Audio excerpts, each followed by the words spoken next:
스토리텔링 성경 마태복음 제6장 예수님의 산상설교 두 번째입니다.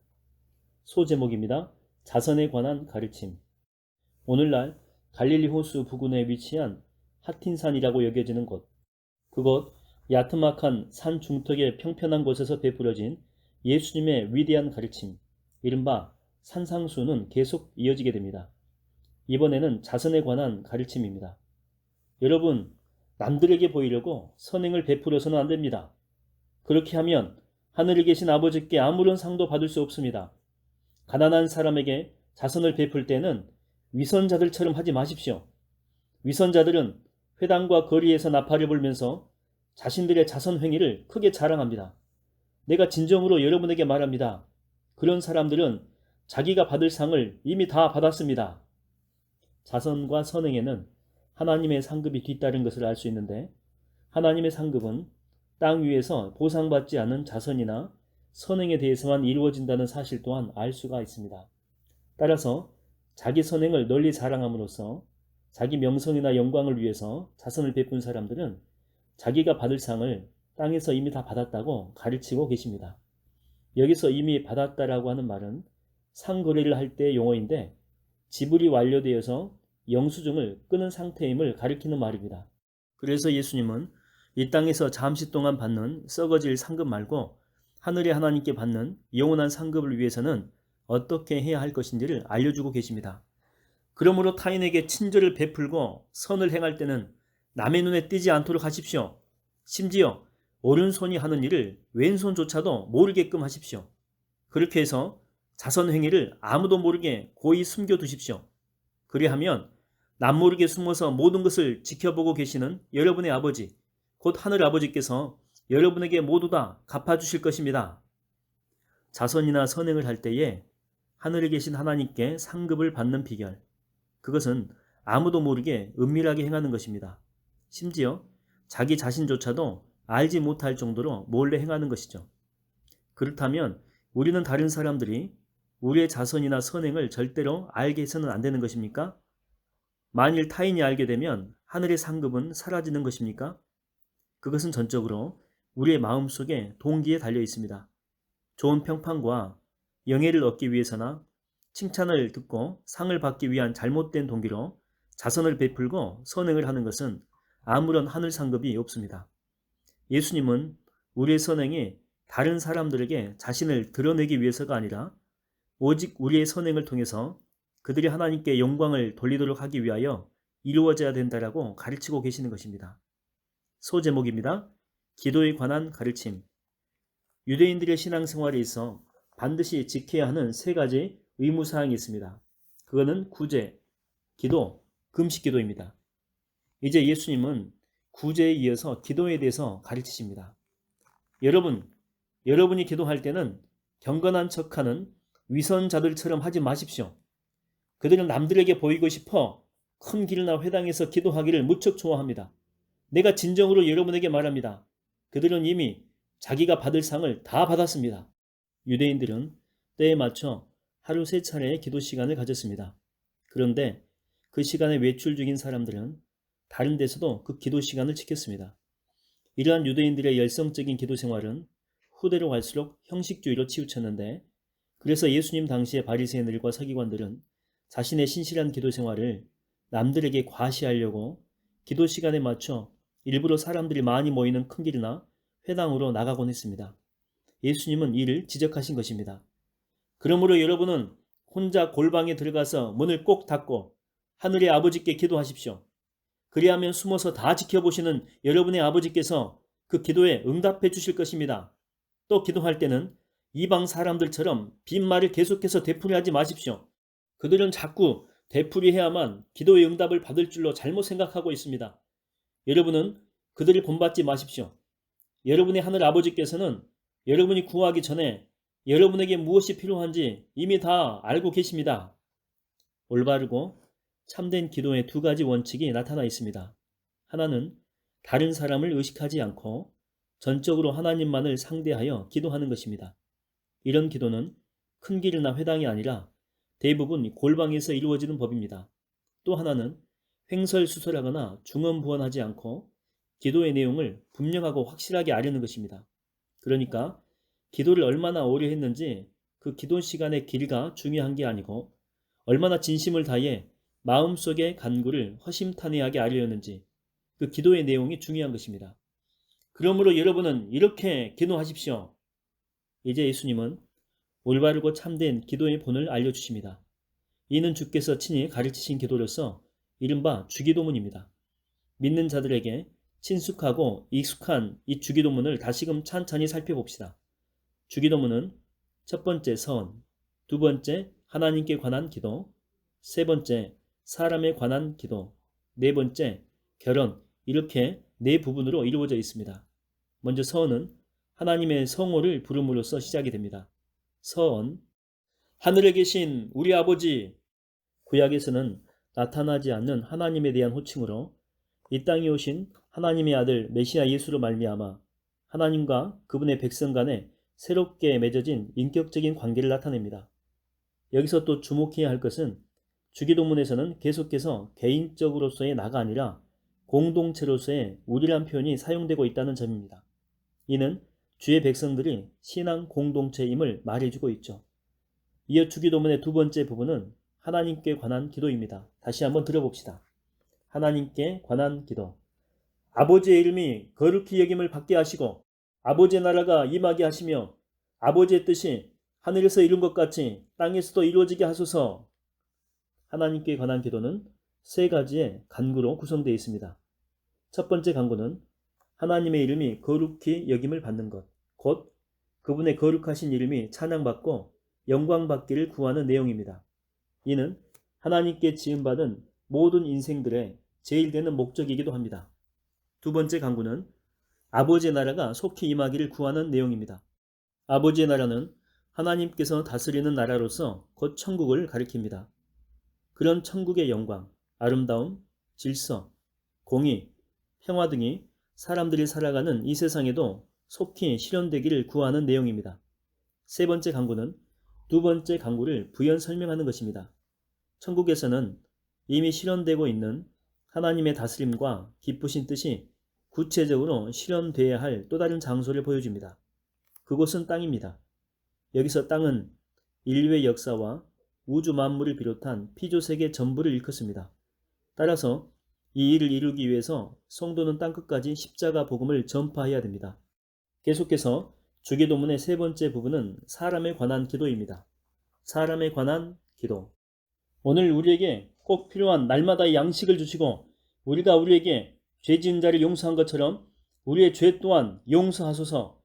우리를 유혹에 빠지지 않게 하시고 모든 악에서 구원하소서. 사람에 관한 기도 역시 세 가지 간구로 구성되어 있습니다.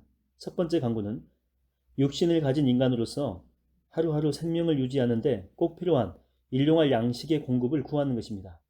이는 마치 출애굽한 이스라엘 백성들이 40년 동안 광야 생활에서 매일매일 하늘로부터 내려오는 생명의 만나를 기대한 것과 같습니다. 그러므로 모든 사람은 영적으로는 물론이고 육적으로도 하나님께 전적으로 의존해야만 진정으로 살아갈 수가 있습니다. 두 번째 간구는 하나님께 죄의 용서를 구하는 기도입니다. 여기서 죄는 곧 빚입니다. 사람으로서 하나님께 마땅히 행해야 할 바를 하지 않았기 때문에 모든 사람은 하나님께 갚아야 할 빚이 있는 것입니다. 그 빚을 탕감해 달라고 구하는 내용입니다. 그렇다면 하나님께 이 빚을 탕감받으려면 우리가 먼저 우리에게 빚진 자, 곧 우리에게 피해를 준 자들의 허물을 반드시 먼저 용서해 주어야만 되는 것입니까? 그렇지 않으면 하나님께 죄의 용서, 곧 빚의 탕감을 받지 못하는 것입니까? 그런데 성경 전체의 교훈을 살펴보게 되면 이는 조건이라기보다는 도리어 결과입니다. 나중에 예수님은 한 비유를 통해 이 같은 사실을 보여주십니다. 즉, 하나님은 우리에게 10,000달란트의 빚을 탕감해 주었으므로 그 결과로 우리는 마땅히 우리에게 100데나리온 빚진 자의 빚을 탕감해 주어야 된다라고 가르치고 계십니다. 예수님 당시의 1데나리온은 일반 노동자 혹은 로마 군졸의 하루의 품삯으로 6,000분의 1달란트에 해당되는 금액입니다. 따라서 100데나리온은 1만 달란트에 비해서 60만 분의 1에 불과합니다. 아주 작죠. 따라서 하나님께 1만 달란트의 빚을 탕감받은 자라면, 진정으로 그 사실을 깨달은 자라면 마땅히 자신에게 100데나리온 빚진 자의 빚을 기꺼이 탕감해 주어야 되는 것입니다. 세 번째 강구는 모든 유혹과 시험에서 또한 악에서 구해달라고 하는 내용입니다. 이는 우리가 살아가는 이 세상에는 우리를 넘어뜨리려고 하는 온갖 유혹과 우리를 타락시키려는 각양각색의 악들이 많다라고 하는 것을 보여주고 있죠.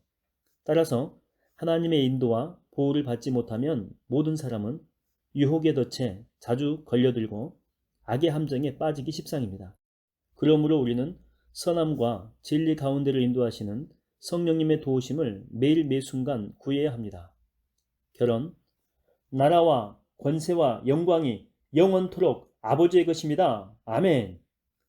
주기도문을 마무리 짓는 결론은 하나님을 찬미하는 송영으로 이루어져 있습니다. 여기서 나라는 하나님께서 왕으로 다스리시는 하나님의 나라를 가리키고, 권세는 그 나라를 통치하고 유지하며 자기 백성들에게 약속하신 선한 일들을 성취시킬 힘과 능력을 가리킵니다. 그리고 영광은 그런 권세를 행사함으로써 자연히 뒤따르는 존귀와 영예를 가리킵니다. 이 같은 나라, 권세, 영광이 주기도문의 선에서 우리가 부른 하늘에 계신 우리 아버지께 영원토록 속해 있다라고 하는 그런 내용이죠. 하나님은 이 같은 분이기 때문에 그분께 드리는 우리의 기도가 그 효력을 발휘할 수 있는 것입니다. 끝으로 이 모든 것들을 진실로 믿고 인정한다는 의미에서 아멘으로 주기도문을 끝맺는 것입니다. 이처럼 주기도문을 가르치신 후에 예수님은 주기도문 가운데 용서에 관한 부분을 한 번 더 강조하십니다.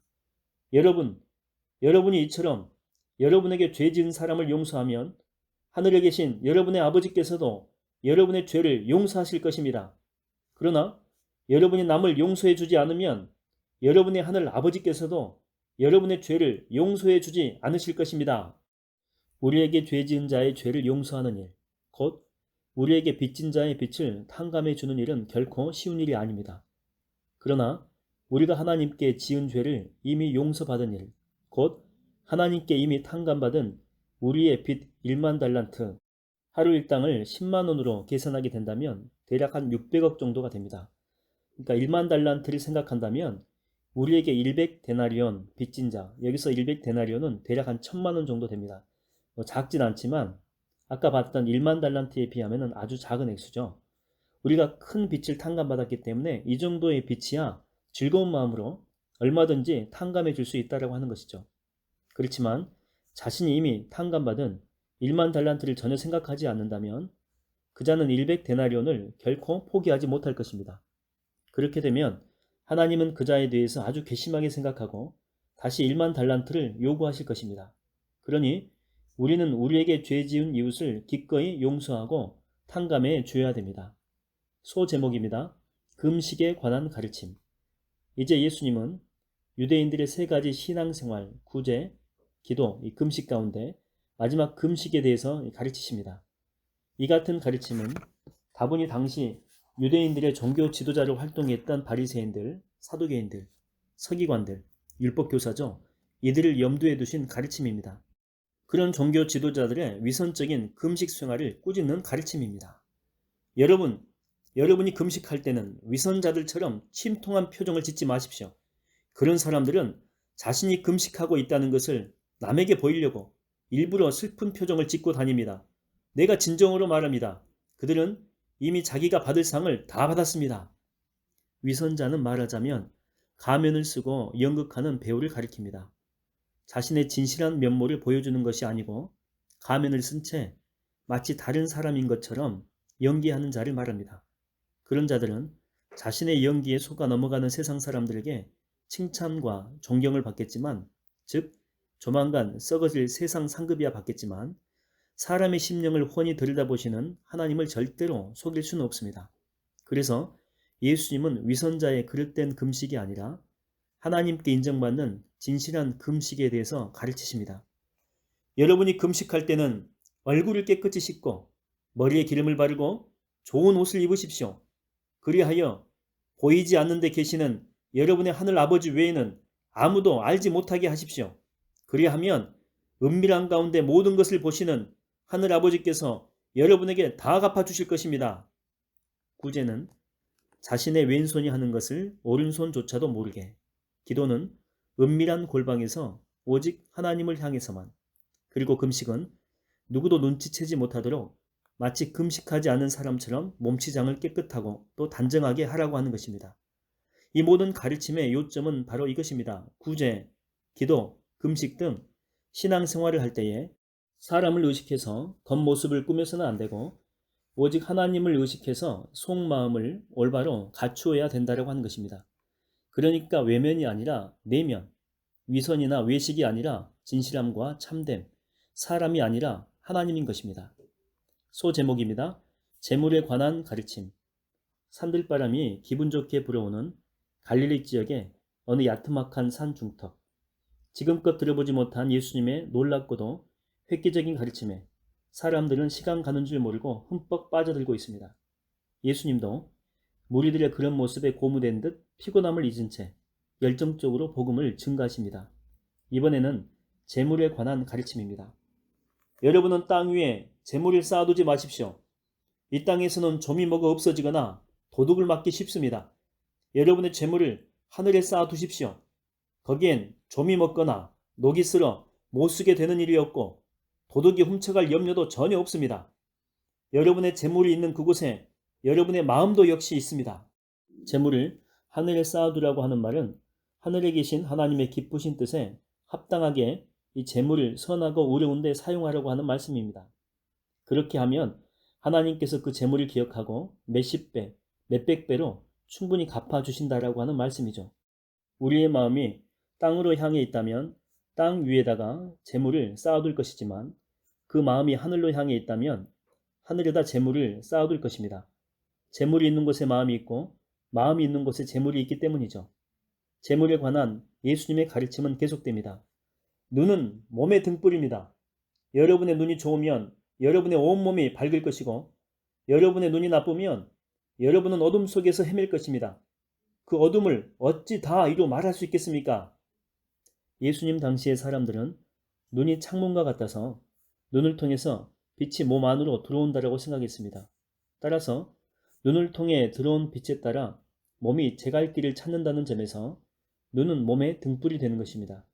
눈은 성할 수도 있고 나쁠 수도 있는데 예컨대 재물을 바라보는 눈이 성한 상태라면 밝은 빛이 몸속으로 들어와 그 몸을 선하고 올바른 빛의 길로 인도할 것입니다. 반면 눈이 나쁜 상태라면 어둠의 빛이 몸 안으로 들어와 그 몸을 악하고 그릇된 흑암의 길로 인도할 것입니다. 나쁜 눈을 통해 몸 안으로 들어온 빛은 이미 빛의 기능을 잃은 상태이므로 어둠의 빛이 되는 것입니다. 여기서 빛의 기능은 옳고 그름을 분별하는 것이죠. 그런데 나쁜 눈은 참된 것과 거짓된 것을 분별하지 못하므로 그런 눈을 통해 들어온 빛은 진리의 빛이 아니라 거짓의 빛으로 곧 영적인 어둠인 것입니다. 여러분, 아무도 두 주인을 동시에 섬길 수 없습니다. 한쪽을 사랑하면 다른 한쪽을 미워하게 되고 한쪽을 소중하게 여기면 다른 한쪽은 무시하게 됩니다. 이처럼 여러분은 하나님과 재물을 동시에 섬길 수가 없습니다. 여기서 재물은 단지 돈뿐만이 아닙니다. 가장 강력한 힘을 지닌 돈을 포함하여 하나님을 거스려 사람들의 우상으로 숭배될 수 있는 세상적인 권세, 명예, 지식, 부귀영화 등을 전부 포함하는 말입니다. 참된 신앙은 하나님과 재물 가운데서 미련 없이 재물을 버리고 기꺼이 하나님을 선택할 것을 요구합니다. 소제목입니다. 걱정과 염려에 관한 가르침. 예수님이 산상수훈을 전하시던 갈릴리 지역의 산 중턱, 거기엔 세상살이의 온갖 걱정과 염려를 지니고 살아가는 사람들, 공중에서 푸드득거리며 날아가고 있는 새들, 평편한 산 중턱의 들판에 피어난 온갖 아름다운 꽃들이 있었습니다.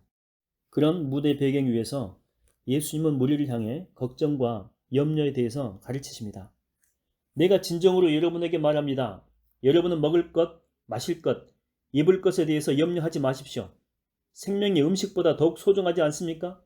몸이 의복보다 더욱 중요하지 않습니까? 자, 여러분, 이제 눈을 들어 저 공중에서 날아가는 새들을 한번 쳐다보십시오. 정말로 새들이 자유롭게 날갯짓하며 공중을 푸드덕거리며 즐겁게 날아다니고 있습니다. 무리들은 그런 새들의 모습을 바라봅니다. 그때 예수님이 말씀하십니다. 보십시오. 저 새들은 씨를 뿌리거나 거두어 들이거나 양식을 곳간에 모아 들이지도 않습니다. 그럴지라도 하늘에 계신 여러분의 아버지께서 다 먹이십니다. 그런데 여러분은 새들보다 훨씬 더 귀한 존재들이 아닙니까? 그러니 걱정하지 말고 하늘 아버지를 의지하십시오. 여러분이 머리를 싸매고 걱정한다라고 해서 여러분의 목숨이 한순간인들 더 연장되는 법이 있단 말입니까? 그렇습니다. 새보다 사람이 훨씬 귀한 존재입니다. 사람은 하나님의 형상과 모양에 따라 지음받은 창조의 면류관이요 만물의 영장이 아닙니까? 어찌 한낱 미물인 공중의 새와 비교될 수가 있겠습니까? 이번엔 들판의 꽃을 비유로 말씀하십니다. 어디선가 향긋한 냄새가 바람에 실려 풍겨 나왔습니다. 어디에서 나오는 향기인지 예수님은 사방을 둘러봅니다. 시선이 마단 계곡에 백합화들이 바람에 나부끼고 있었습니다. 가시에 찔려 나오는 향기입니다. 가시에 찔리면서도 백합화는 향기를 만들어냅니다. 예수님이 입을 여십니다. 저기 백합화가 보이십니까? 무리들은 고개를 돌려 백합화를 바라봅니다. 여러분은 또 어찌하여 입을 것을 걱정하고 있습니까? 저 들판의 백합화를 보십시오. 백합화는 길쌈도 하지 않고 아무런 수고도 하지 않습니다. 그럴지라도 온갖 영화를 누린 솔로몬조차도 그 꽃만큼 화려하게 차려입지 못했습니다. 믿음이 적은 자들이여, 오늘 피었다가 내일 아궁이에 던져질 더 들꽃조차도 하나님께서 이렇게 잘 돌봐주시거늘 하물며 여러분들이야 오죽 잘 돌봐주시지 않겠습니까? 여기에 등장하는 백합화는 팔레스타인의 야산에서 자생하는 모든 아름다운 꽃들을 통칭하는 말입니다. 그런 꽃들은 저마다 형형색색의 아름다운 색으로 수놓아진 예쁜 옷을 입고 있었습니다. 이처럼 아주 하찮게 보이는 자연의 들꽃조차도 아름답게 옷 입히시는 하나님께서 하물며 자신의 자녀들을 헐벗게 하시겠냐라고 하는 가르침이죠. 이게 예수님은 가르치고자 하는 주제를 밝히 말씀하십니다. 그러므로 여러분은 먹을 것, 마실 것, 입을 것을 놓고 걱정하거나 염려하지 마십시오. 왜 이방 사람들처럼 그런 것들에 여러분의 마음을 쏟고 있습니까? 하늘에 계신 여러분의 아버지께서는 여러분에게 무엇이 필요한지 너무나 잘 알고 계십니다. 자, 그렇다면 의식주 문제를 떠나 우리의 마음을 어디에다 쏟아야 되는 것일까요? 예수님은 그 점을 밝히 일러주십니다. 무엇보다 먼저 하나님의 나라와 하나님의 의를 추구하십시오. 그리하면 하나님께서는 먹고 입고 자고 마실 이 모든 것들을 여러분에게 덤으로 더해 주실 것입니다. 예수님은 우리 인생의 삶에 있어서 무엇이 정말로 소중하고 무엇이 그냥 덤인지를 분명히 알려주십니다.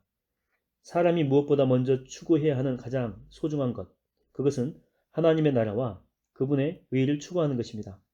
그리고 사람에게 절로 주어지는 덤은 먹고 입고 자고 마시는 의식주 문제입니다.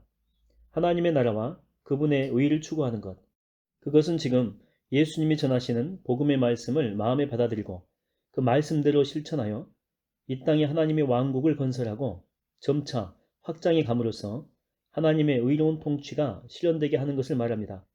그것이야말로 하나님의 백성들이 이 땅 위에서 살아갈 때 그 무엇보다도 가장 먼저 추구해야 하는 최고, 최상의 가치인 것입니다. 그렇게 하면 먹고 입고 마시는 의식주 문제는 그냥 덤으로 따라오는 것입니다. 이것이 예수님의 가르침입니다. 이제 예수님은 다시금 의식주 문제로 인해 걱정하지 말고 세상살이로 인해서 염려하지 말라고 강조하십니다. 그러므로 여러분은 내일 일을 오늘 걱정하지 마십시오. 내일 일은 내일에 맡겨둘 것이요. 오늘의 괴로움은 그날에 겪는 것만으로도 충분합니다. 내일 일은 언제든지 내일로 하여금 걱정하게 하라는 뜻입니다. 사람은 누구나 언제든지 오늘을 살아갈 뿐 결코 내일을 살아가지 못합니다. 우리가 내일 눈을 뜨면 그날은 내일이 아니라 오늘인 것입니다. 그러므로 내일의 걱정과 염려는 절대로 우리의 것이 될 수가 없습니다. 따라서 예수님의 이 말씀을 한마디로 요약하게 되면 결코 걱정하지 말라는 것입니다. 말씀이 꿀맛 같았습니다. 들판의 무리들은 어깨가 한결 가벼워지는 것을 느끼게 됩니다. 새들은 아직도 공중을 날아다니며 지저귀고 있습니다.